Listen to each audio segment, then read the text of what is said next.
Niat hati ingin mengabaikan pesan yang dia terima beberapa menit yang lalu, akan tetapi pada akhirnya kaki Dila membawa sang empu menuju ke tempat di mana orang yang mengirim pesan tadi memberitahukan lokasinya. Apa? Tanya Dila sesampainya di tempat parkir.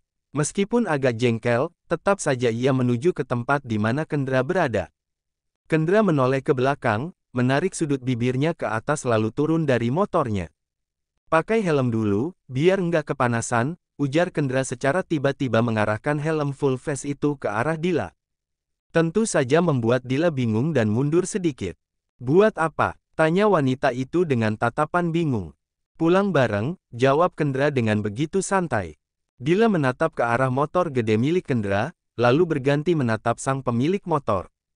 Naik ini, tanya Dila memastikan, bukannya menolak malah justru ingin memperjelas. Kendra mengangguk, lalu maju selangkah, kemudian menarik tangan Dila dan memakaikan helm yang jelas kebesaran di kepala Dila. Membuat wanita itu melotot terkejut ke arahnya. Biar nggak digosipin sama teman kamu. Wajahnya ditutup dulu, ujar Kendra sembari membenarkan jaketnya. Bukan, maksudnya jaket miliknya yang saat ini dipakai oleh Dila. Mengancingkannya dengan sangat rapi hingga tubuh bagian atas Dila tidak terlihat sedikit pun. Dila tidak bisa bersabar lagi. Atau kalau tidak pria ini akan semena-mena menyentuh dan memerintahnya. Mana yang selalu menguntungkan dia? Siapa juga yang mau pulang bareng Anda, Pak? Protes Dila berusaha untuk melepas helm yang ada di kepalanya. Namun tetap tidak bisa. Yakin, nggak mau? Tanya Kendra menatapnya dengan tatapan jahil. Enggak, sahut Dila cepat. Saya bawa mobil sendiri. Ngapain nebeng-nebeng ke bapak?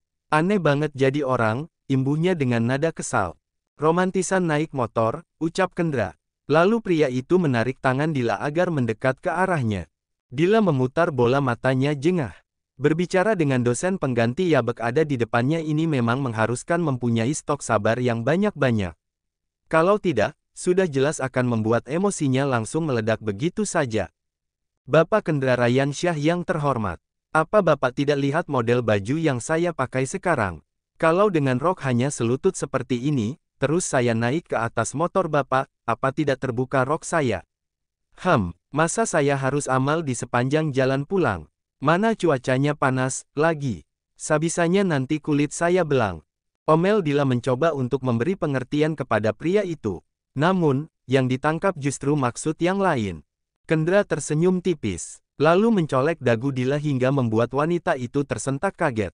Cie, hafal banget nama panjang calon suaminya, ujar Kendra yang justru menggoda Dila. Tentu saja Dila melotot tak percaya. Benarkah pria ini bisa menjadi seorang dosen? Pantaskah dia menyandang gelar itu? Panjang lebar dirinya bicara, akan tetapi hanya kalimat pertama saja yang ditangkap oleh pria itu. Dila menggeleng kepala, meragukan kemampuan Kendra yang sebenarnya. Udah, lepasin dulu, Pak, jangan bercanda deh, nggak lucu, sungut Dila yang tidak tahan lagi. Kendra tertawa lalu melepas helm yang ada di kepala Dila. Siniin kunci mobilnya, biar aku saja yang bawa, pinta Kendra sembari mengatungkan tangannya ke arah Dila. Nggak mau, Bapak kan bawa motor, sana pulang sendiri, tolak Dila. Mendorong pelan Kendra agar menjauh darinya. Kendra tetap menggelengkan kepala. Pria itu justru menaruh helmnya kembali di atas tangki bagian depan motornya. Enggak, aku mau antar calon anak, mepepeh. Dengan cepat Dila membungkam mulut Kendra yang terdengar lemes banget kalau bicara. Sudah seperti Alex saja. Jangan pernah Bapak berkata seperti itu lagi. Kalau ada yang dengar, mereka bisa salah paham, tekan Dila. Melotot, mengancam Kendra. Sedangkan yang diancam sama sekali tidak takut. Pria itu justru terkekeh kecil sembari menurunkan tangan Dila yang masih membungkam mulutnya. Makanya, kalau nggak ingin ada yang salah paham, kita perjelas aja, gimana? Kendra memainkan alisnya naik turun. Menggoda Dila hingga wajah wanita itu memerah. Menahan amarah yang siap meledak. Ngeselin, 1 bulan sudah Dila menjalani hidupnya pasca merelakan keperawanannya demi misinya. Namun, wanita itu belum melihat adanya perubahan pada bentuk tubuhnya. Selain dadanya yang semakin terlihat membesar, itu pun juga ada sebabnya.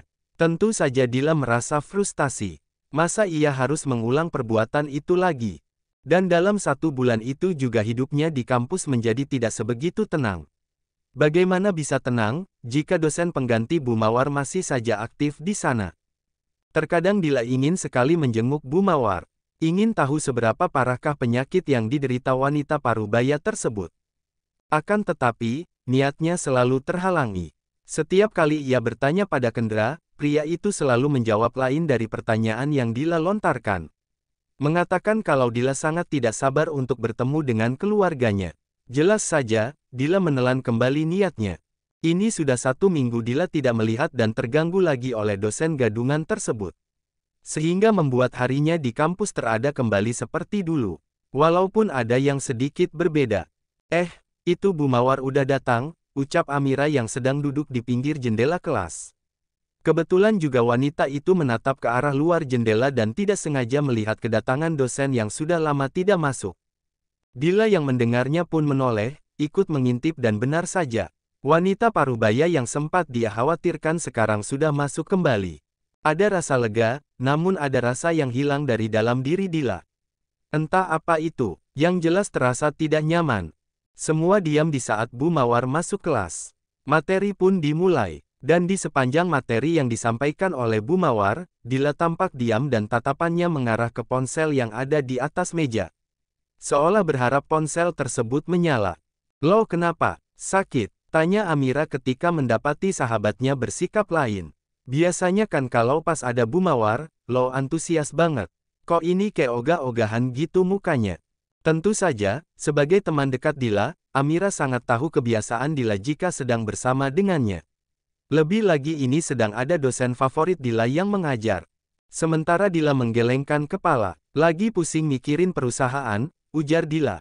Memang tidak sepenuhnya berbohong. Karena setelah acara keluarga yang diadakan beberapa minggu lalu, Dila dipaksa untuk aktif di perusahaan. Bukan tanpa alasan, tentu saja Papa Atmaja dan kakeknya tidak ingin apa yang menjadi hak wanita itu ajan berpindah tangan ke omnya. Hingga selama itu pula ia jarang masuk ke kampus jika ada meeting atau urusan dadakan di kantor.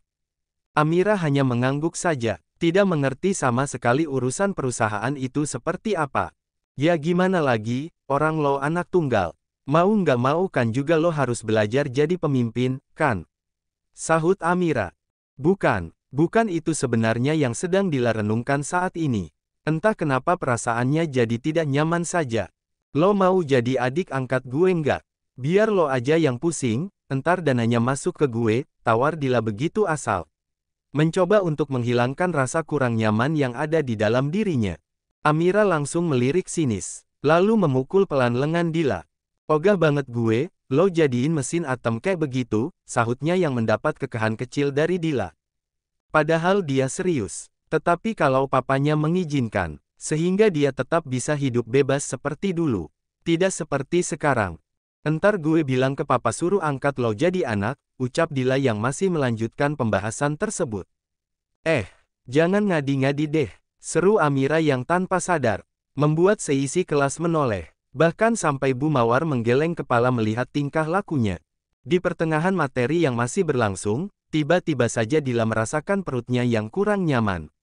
Sampai-sampai wanita itu memegang dan sedikit menekannya agar rasa kurang nyaman yang dia rasakan segera pergi. Kali ini Alex yang duduk di belakang Dila pun mengernyitkan kening. Bingung dengan apa yang dilakukan oleh Dila. "Lo kenapa, Yang Dil?" tanya Alex sembari mendekatkan kepalanya ke arah Dila. Bertanya dengan suara lirih. Dila menggeleng. "Enggak tahu, tiba-tiba aja perutku rasamu, Dila tidak menyelesaikan kalimatnya. Wanita itu membungkam mulut dan langsung berlari keluar kelas tanpa izin terlebih dulu. Dila mengeluarkan isi yang ada di dalam perutnya hingga benar-benar terasa kosong. Sampai-sampai peluh mengalir di pelipisnya. Kenapa tiba-tiba kayak gini sih, gerutunya. Akibat muntah terlalu banyak dan sedikit lama, membuat mulut Dila terasa pahit. Pun begitu dengan tenggorokannya. Wanita itu membersihkan mulutnya lalu menatap ke cermin yang ada di depannya. Wajahnya terlihat sedikit pucat sekarang. "Perasaan tadi nggak salah makan, deh. Orang bibi juga masak makanan kesukaanku," gumam wanita itu lagi yang merasa aneh dengan dirinya sendiri. Tidak mau ambil pusing, Dila segera mencuci tangannya dan membersihkan wajahnya sekalian. "Toh, Meskipun tanpa make up sekalipun Dila tidak khawatir. Ia memiliki kecantikan alami yang berasal dari mamanya. Setelah selesai dan merapikan kembali penampilannya, Dila segera keluar dari toilet kampus. Ia berencana untuk meminta maaf pada Bu Mawar karena keluar tanpa izin lebih dulu. Sesampainya di depan kelas, rupanya Bu Mawar baru saja mau beranjak dari kursi kerjanya. Karena memang kelas sudah usai. "Maafkan saya, Bu, sudah keluar tanpa izin terlebih dulu," ujar Dila meminta maaf sembari membungkukkan tubuhnya dengan sopan.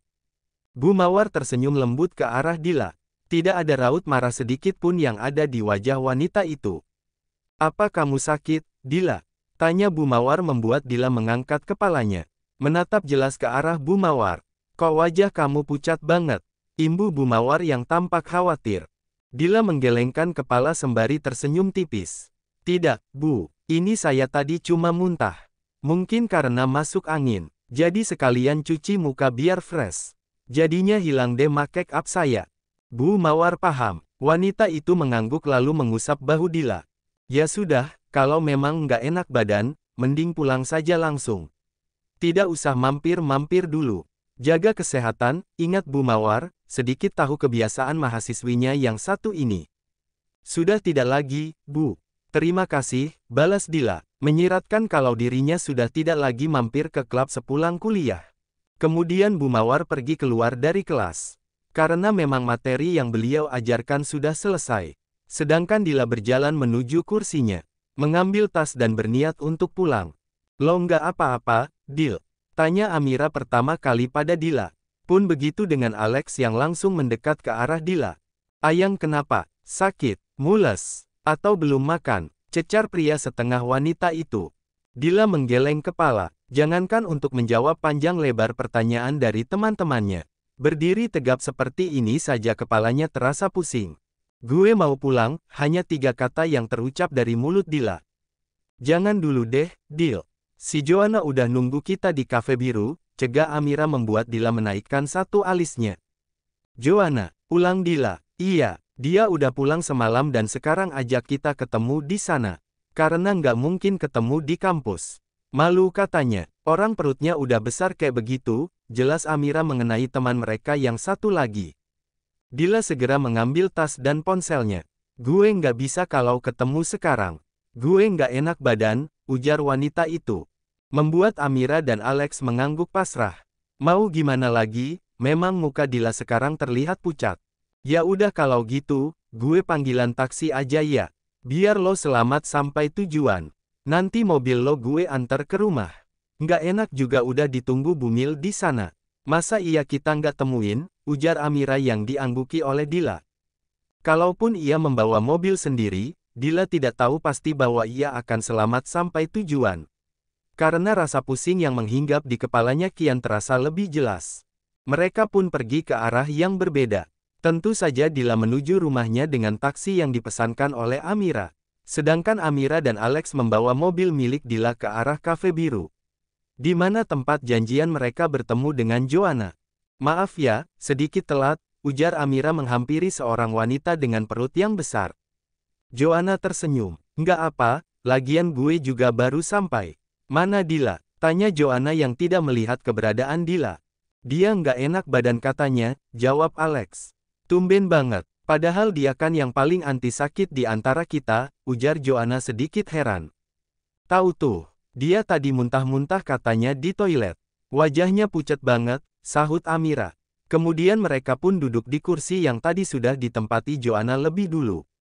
Keadaan kafe lumayan ramai, dan tanpa sengaja, orang yang sedang melakukan meeting di sana dan tidak jauh dari tempat mereka duduk, mendengar percakapan barusan pun sedikit tersentak kaget. Ada rasa khawatir di dalam hatinya.